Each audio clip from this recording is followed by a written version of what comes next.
Which of Dane Cook's family members embezzled his funds? How many celebs did Bernie Madoff scam? Who stole Nick Cage's money? Stay tuned to find out which actors were scammed out of millions. When it comes to Kevin Bacon's finances, only one man stands at the top of the pyramid: Bernie Madoff. In 2009, Bacon lost millions of dollars in Madoff's Ponzi scheme. The official sum that Bacon was scammed out of remains a mystery, but Madoff had reportedly accumulated a jaw-dropping $65 billion from duping his victims. During a 2011 interview on Piers Morgan Tonight, Bacon was asked about what he lost, revealing, "Yeah, it was most of our money. I mean, it was most of our savings. Our retirement." He revealed that he'd been awarded partial compensation for his losses and would possibly be paid more in the future, saying, "And there's a lot of people both in that situation and in other situations who are a hell of a lot worse off than we are. So I'd say, if anything else, it's gratitude." In an interview with The Guardian, the Footloose star said that the ordeal helped him realize what's most important to him in life, saying, "It was a bad day, but pretty quickly we were able to see all the things we had as opposed to whatever we lost. I don't think about Madoff, at all." Since losing millions, Bacon has starred in British TV commercials for cell phone network EE for extra cash, hopefully aiding him in recouping some of those losses. As one of the celebs who was scammed by Bernie Madoff, John Malkovich was left in financial ruin after investing in the crook's Ponzi scheme. The actor told The Guardian, "Everything I'd ever made was gone." In 2010, Malkovich sought $2.3 million in compensation, arguing that this was the value of his investments listed in his last statement from Madoff's bogus firm. However, he was told that he was only entitled to receive $670,000, which is the amount that he initially deposited in his account. The scam left Malkovich in financial ruin. Malkovich has also said that being grifted led to the self-realization of his own privilege. For him, this was a positive experience. Reflecting in a 2013 Reddit AMA, "In all honesty, it was a good life lesson. I was lucky, as I've been my entire life. I could go back to work and make my way in the world." Hollywood icon Zsa Zsa Gabor was famed for her numerous husbands, but considering the dire financial position in which she unwittingly found herself later in life, one can hardly blame her for tying the knot with 9 wealthy men. In 2009, BBC News named Gabor as yet another victim of Bernie Madoff's Ponzi scheme. The culprit was initially believed to have scammed Gabor out of $7 million, but her lawyers said that the losses may have been as high as $10 million. The Sunday Times reported that the ordeal had left Gabor, who was aged 91 at the time, in financial ruin, with her 9th and final husband, Frederick von Anhalt, lamenting, "We might be forced to sell our Bel Air home, cars, artwork, and even our jewelry because of this sick man." By 2020, Gabor had been dead for a little over 3 years, and there were reports that Madoff was set to be released from prison early due to terminal renal failure. But Gabor's widower was having none of it, telling TMZ, "He has so much money outside. So yeah, they should let him out to get all the rest of the money, and then he can buy himself some new kidneys." My wife would say, "Let him in. Let him rot in hell." As reported by the Chicago Tribune, Sting was scammed out of $9.4 million by his financial advisor, Keith Moore. The Every Breath You Take singer was unaware of the fact that Moore had been embezzling from him for years. Moore's attorneys alleged that Sting gifted him around $929,000 to save him from financial ruin, but the singer staunchly denied this, with The Independent reporting that Sting said in court, "Mr. Moore was being paid very well. At least £800,000 a year. I would not have thought I would have had to pay him a commission. That was never suggested in all our years." The court ruled in favor of the singer, and Moore received a 6-year prison sentence in 1995. Thankfully, the former frontman of the Police was able to recover from the fiasco, revealing that he was compensated by the bank. The glory days of 300 are long gone for Gerard Butler. Since starring in the not entirely historically accurate blockbuster, the Scottish actor found himself in an unfortunate financial situation due to some allegedly shady producers. In 2021, Butler claimed that he had been scammed out of $10 million by the producers of his 2013 action flick, Olympus Has Fallen, which spawned 2 sequels. The film grossed over $170 million, but Butler alleged that he received mere pocket change from the production. As reported by Variety, he filed a lawsuit accusing the producers of raking in millions while refusing to pay him, quote, a penny of the grosses and profits promised to him in the parties' agreement. The suit argued that Butler deserved more for his work in making the movie a success. The lawsuit also alleged that studio executives received $8 million that was not reported, and that profits were grossly understated as a means of scamming Butler out of money to which he was entitled. According to People, Butler accused the production company New Image Inc. Millennium Films of participating in, quote, a comprehensive, premeditated scheme to deprive him of the movie's profits. The company responded to his suit and denied that this was the case. As of the making of this video, the case is ongoing. After a successful music career as the frontwoman of influential grunge band Hole, Courtney Love established herself as an acclaimed actor, even receiving a Golden Globe nomination in 1997 for her role in the critically lauded film The People vs. Larry Flynt. But financially, things didn't go as smoothly for Love. When her husband, Nirvana frontman Kurt Cobain, tragically died in 1994, Love inherited his estate, as well as publishing rights to Nirvana's music.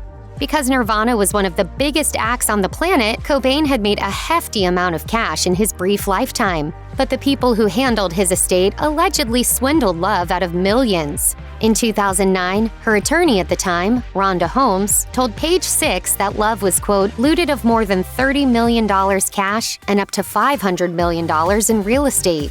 According to Holmes, former staffers drained Love's inheritance through devious means, with Holmes telling E! They would sell a piece of property to a related entity, to someone they know, and they would keep selling to make a profit. Holmes was hired to take the accused to court, but she never filed a lawsuit, with The Hollywood Reporter writing that Holmes allegedly claimed that someone had broken into her computer and erased the drafts. As Vulture highlights, Love has a long history of accusing others of stealing from her. The Marvel Cinematic Universe is one of the most lucrative film franchises of all time. Overall, it has made a whopping $23 billion. One would therefore assume that its stars are reaping the financial benefits of being a part of the superhero powerhouse. But according to one MCU star, this is simply not the case. A month after its release, Forbes reported that Black Widow had raked in just under $360 million at the box office. But the film's star, Scarlett Johansson, said that she was massively underpaid for donning Natasha Romanoff's sweltering leather catsuit. She sued Disney for loss of earnings, claiming that the corporation lied to her by promising that the film would have an exclusive run in movie theaters. However, upon its release, it was also made available on the streaming service Disney+.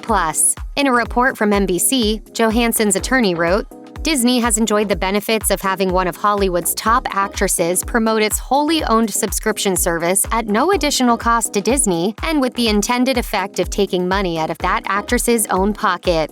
The lawsuit was ultimately settled, with sources telling Deadline that Johansson received over $40 million in compensation. Pleased with the agreement, Johansson said, I am happy to have resolved our differences with Disney.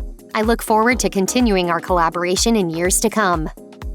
In addition to being a 9-time Grammy Award-winning musician, Rihanna is an actor whose credits include Battleship and Ocean's 8. But while Rihanna has acquired her hefty net worth through a lot of work, her accountants allegedly raked in big bucks through a major financial scam that almost saw her on the brink of bankruptcy. In 2014, a source close to the Umbrella singer told Page Six that the dodgy dealings of Rihanna's unscrupulous accountants nearly left her in financial ruin. This was partly due to the terrible advice they imparted to their superstar client, with Rihanna's attorney saying, the defendants advised Ms. Fenty by email that purchasing a home in Los Angeles would be a good investment, despite knowing Ms. Fenty was experiencing financial difficulties. Unbeknownst to Rihanna, the home she purchased was practically uninhabitable, and she had to sell it at a $2 million loss. Ultimately, she lost a total of $9 million from the scam.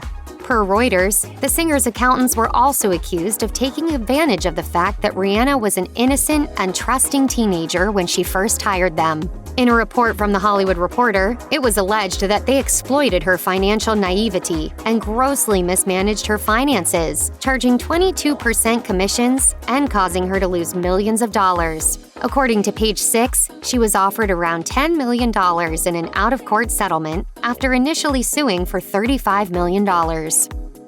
Once a massively popular comedian, Dane Cook has all but disappeared from the limelight in recent years. Perhaps this is due in part to the family drama in which his life has been shrouded. Being scammed by bogus investors is one thing, but being stabbed in the back by one's own family is quite another. In 2010, it was revealed that Cook was scammed out of a whopping $12 million by his half-brother and sister-in-law.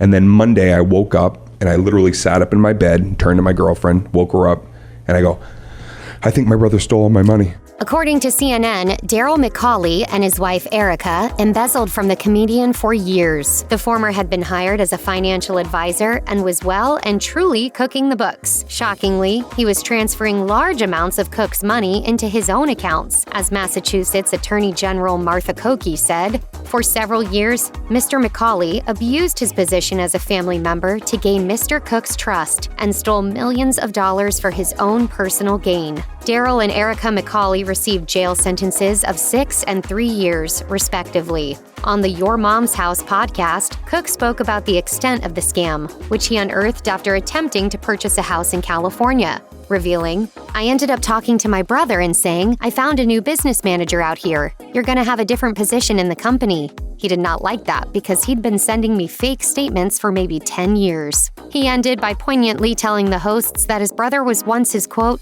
best friend. Robert De Niro has, unfortunately, faced his fair share of financial difficulties, including his most recent divorce. In April 2021, Page Six reported that it was leaving him broke, but unfortunately, his money woes predated this. De Niro's father, who died in 1993, was a talented expressionist painter. Speaking with Forbes, De Niro described his dad as, quote, a real honest artist. The same cannot be said for Lawrence Salander, an art dealer who was once friends with De Niro. In 2009, the Taxi Driver star was taken for a ride when his father's paintings were sold without his consent. According to Reuters, Salander was behind a major New York art scam that saw him rake in $88 million. Sadly, De Niro was one of several victims of the elaborate scam, which cost him $1 million. Testifying in 2011, De Niro expressed his disappointment in Salander, whom he had entrusted with his late father's paintings, saying, I wasn't watching as carefully as I probably should have.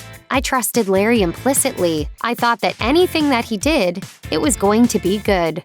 The actor went on to say that he began to wonder how Salander was leading such a lavish lifestyle when De Niro was not reaping the financial benefits of his own father's works. Salander received a prison sentence of up to 18 years.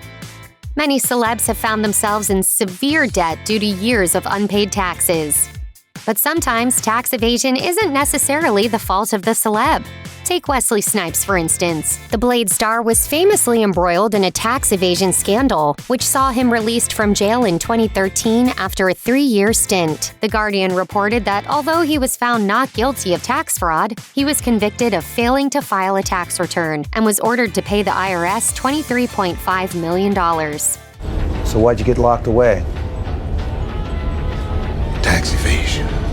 Snipes maintained that he was not at fault, claiming that he was scammed by his advisors.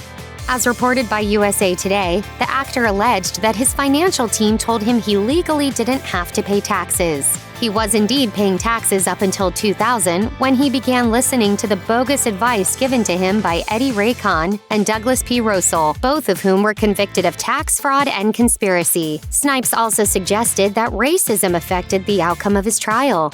Chatting to The Guardian in 2020, Snipes stuck by his belief that he was duped by his advisors, saying, "The law says you pay for people who are experts to manage your business affairs, yet I was included as a co-conspirator with the lawyer and the accountants." Now this is rare, very unusual situation.